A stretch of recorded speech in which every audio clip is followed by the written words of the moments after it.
Olá a todos, aqui é a professora Patrícia Vane Benfica e essa é mais uma videoaula com dicas acadêmicas sobre o Código Penal e seus crimes. Trataremos hoje do artigo 171 do Código Penal, o crime de estelionato. Dispõe o seguinte: obter para si ou para outrem vantagem ilícita em prejuízo alheio, induzindo ou mantendo alguém em erro, mediante artifício, ardil ou qualquer outro meio fraudulento. Aqui nós temos uma conduta que pode ser cometida por qualquer pessoa. Não há nenhum tipo de característica específica para esse agente ser um sujeito ativo deste crime. Então, nós estamos trabalhando com o crime comum. Já quanto ao sujeito passivo, também qualquer pessoa pode ser vítima, contanto que essa pessoa tenha um mínimo de discernimento, ela tenha capacidade para ser iludida. Pois se ela não tiver capacidade, se ela não puder ser iludida, por não entender que está sendo fraudada, nós estaremos falando do crime provavelmente previsto no artigo 173 do Código Penal, ou seja, abuso de incapaz. O crime tem que ter como vítima pessoa certa e determinada. Se por acaso estiver tendo como vítima a coletividade, pode se configurar então um crime contra a economia popular e não crime de estelionato. Este crime tem como elementos, ou seja, como forma integrante dele, a fraude. E aí, o que seria essa fraude? É o induzimento ou a manutenção de alguém em erro. Então, você induz alguém em erro ou você mantém essa pessoa em erro. Induzir é criar a falsa percepção da realidade. Já a manutenção é se aproveitar de um erro prévio do sujeito passivo e continuar e manter esse erro prévio e espontâneo da vítima. Para ter essa fraude, para ter esse induzimento, essa manutenção, pode ser utilizado o ardil, a astúcia ou qualquer meio fraudulento. Ardil seria exatamente a astúcia, a conversa enganosa. O artifício é a encenação mediante algum tipo de material, como, por exemplo, você tem aquele caso do bilhete premiado. Vocês lembram? Antigamente existia muito. Acabei de ganhar na loteria. O bilhete vale 100 mil, mas estou precisando urgentemente de dinheiro para pagar uma cirurgia.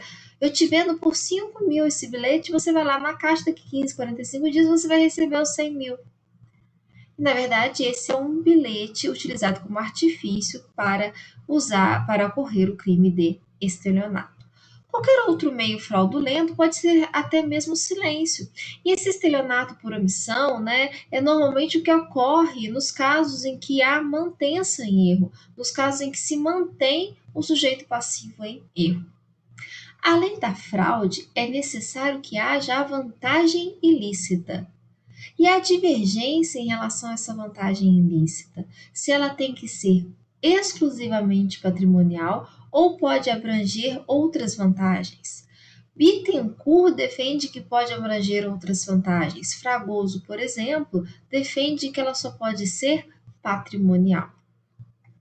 Se a vantagem for lícita, ou seja, se essa vantagem ela não é ilícita, nós estamos aqui, talvez, né, vai depender das circunstâncias, num crime previsto no artigo 345, que seria o exercício arbitrário das próprias razões. Então, para que haja o estelionato, eu preciso de fraude, como primeiro elemento. O segundo elemento, eu preciso de uma vantagem ilícita, e a divergência se é patrimonial ou não. E por último, eu preciso que haja um prejuízo para a vítima. Então, para que haja o crime de estelionato consumado, eu preciso de uma fraude, eu preciso que essa fraude vise uma vantagem ilícita e que cause um prejuízo para a vítima. Eu tive que parar o vídeo um segundo para poder colocar o computador para carregar. Então, peço desculpas pela edição. Em relação à fraude, na doutrina é muito comentado O que ocorre quando as duas partes estão agindo de má fé? Essa questão foi muito cobrada em concurso alguns anos atrás. E você tinha que defender que o crime de estelionato não importa, para o crime de estelionato, não importa que a vítima esteja de má fé. Então, aquela pessoa que comprou o bilhete premiado, achando que estava pagando 5 mil e lucrando 95, ela, óbvio que estava pensando na cabeça dela que o agente estava se dando bem em cima do agente, né, em cima do sujeito ativo, o que na verdade não era o que estava acontecendo. Então, essa má-fé bilateral, ela não afasta o crime de estelionato. Outro ponto interessante é a questão da utilização de documento falso. Então, para que ele cometesse aquele crime de estelionato, ele falsificou um documento público. Qual conduta será considerada criminosa? Ele responderá por quantos crimes? Para o STJ, ele responderá por 2 crimes: a falsificação de documento público e o estelionato em concurso material, artigo 69 do Código Penal. Para o STF, ele também responde por 2 crimes, só que agora será concurso formal.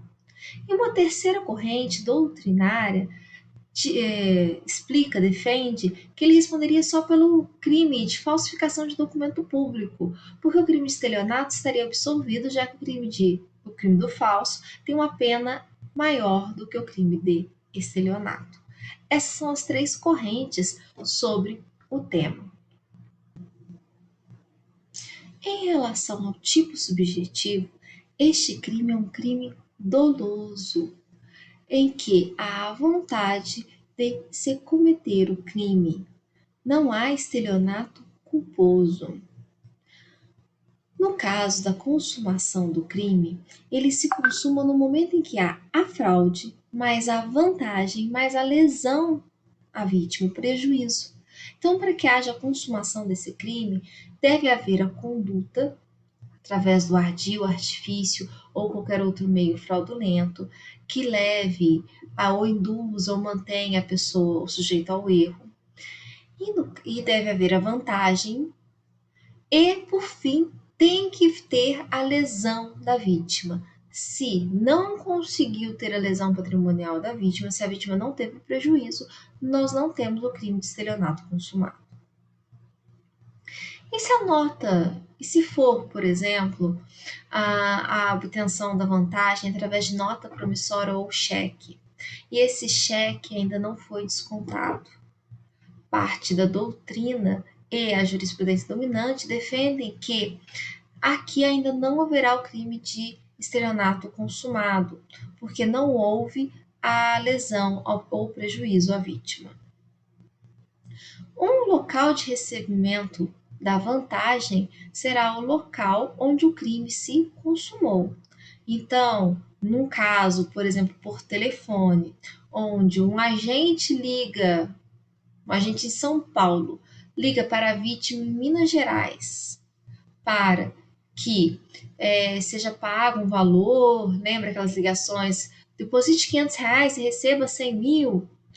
Nesse caso, se a vantagem, por exemplo, for adquirida, for retirada, a conta, o dinheiro foi sacado da conta no estado do Rio de Janeiro, né? Lá na cidade do Rio de Janeiro, o local de consumação é o local da vantagem. Então, aqui nós estamos falando que o local de consumação do crime é a cidade do Rio de Janeiro. Em relação à continuação das formas de estelionato, o parágrafo 1º me fala que se o criminoso é primário e é de pequeno valor ou prejuízo, o juiz pode aplicar a pena conforme disposto no 155, parágrafo 2º, que fala do furto privilegiado. Então, ele poderá reduzir a pena. O parágrafo 2º irá me trazer formas equiparadas ao crime de estelionato. O inciso 1º vai trazer a possibilidade de você considerar como estelionato quem dispõe de coisa alheia como se fosse próprio.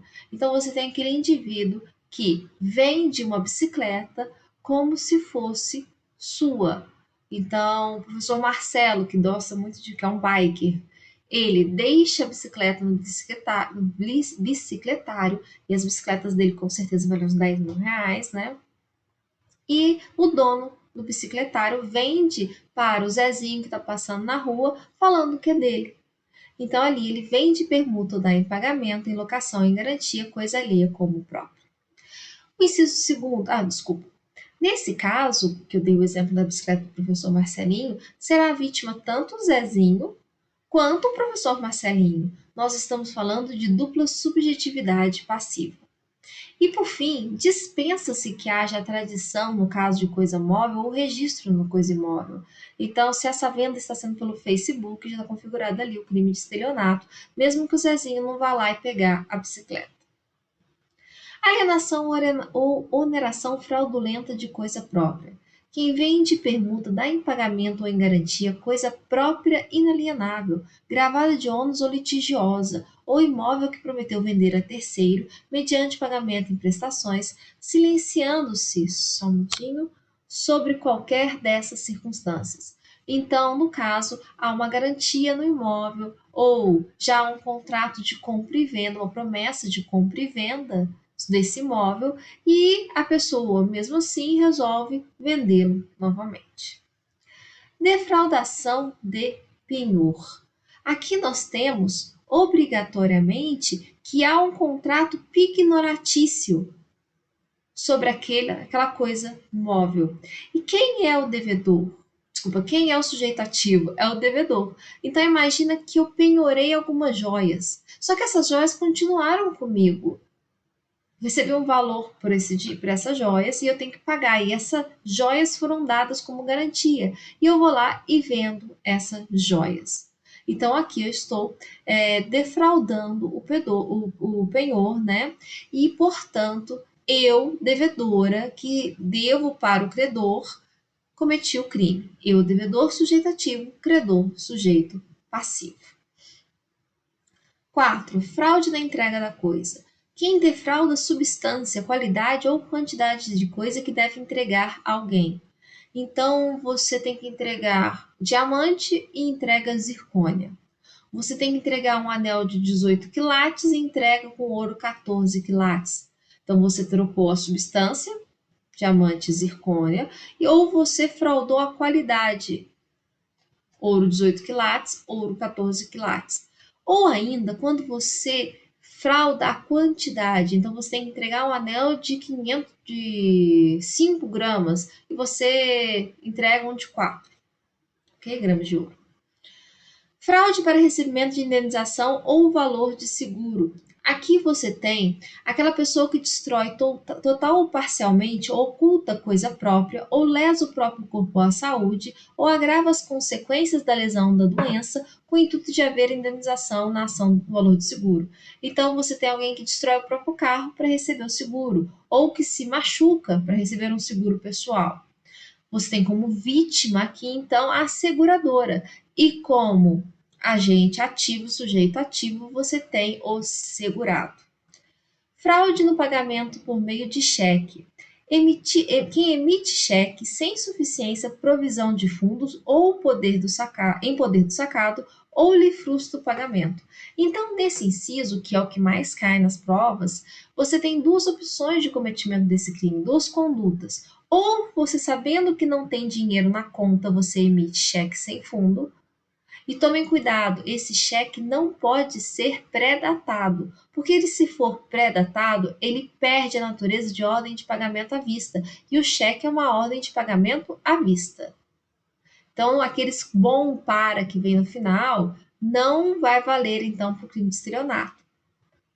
Ou, além de você emitir cheque sem fundo, você tendo fundo, você frustra o pagamento. Ou você vai lá no banco e tira o dinheiro depois de emitir, ou você comunica o roubo do cheque para que o banco não pague, para que o sacado não pague aquele cheque.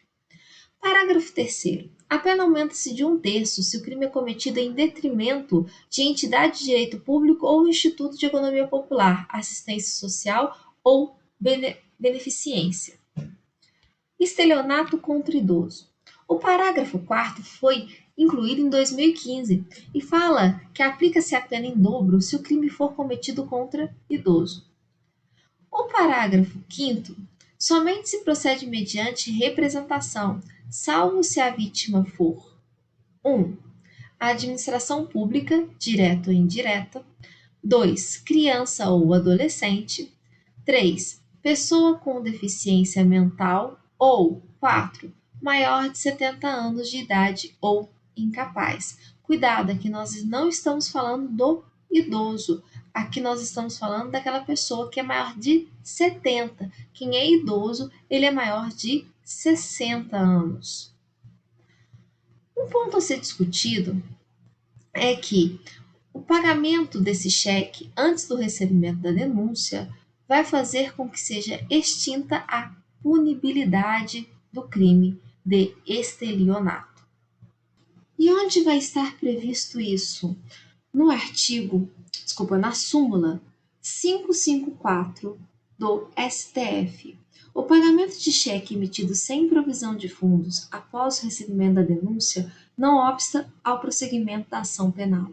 Então, nesse caso, se a vítima receber o valor antes que seja recebida a denúncia, haverá, então, a extinção de punibilidade do agente.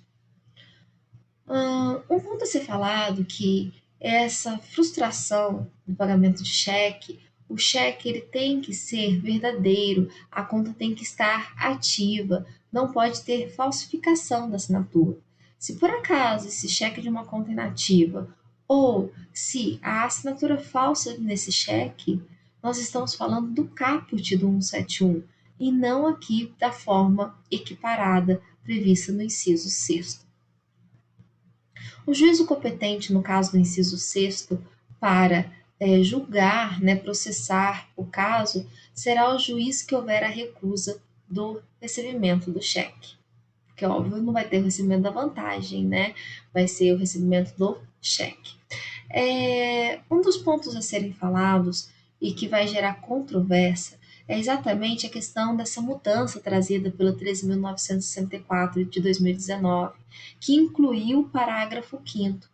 Então, essa questão de se proceder mediante representação nos casos gerais e só pública incondicionada agora, se for administração pública direta ou indireta à vítima, ou criança, adolescente, ou pessoa com deficiência mental ou maior de 70 anos de idade ou incapaz, tem que ser visto se vai valer para todos os crimes ou todos os estelionatos ou só para os estelionatos cometidos a partir de sua vigência, que é 23/1 de 2020. No caso, a melhor tese defensiva é que vale para todos, devendo ser chamado cada indivíduo, ou seja, cada vítima, para perguntar se ela tem interesse em continuar com a ação penal. Então, nos casos em que já está ativo, essa questão de procedibilidade agora, que é a representação, ela vai ser considerada uma condição de persecuibilidade.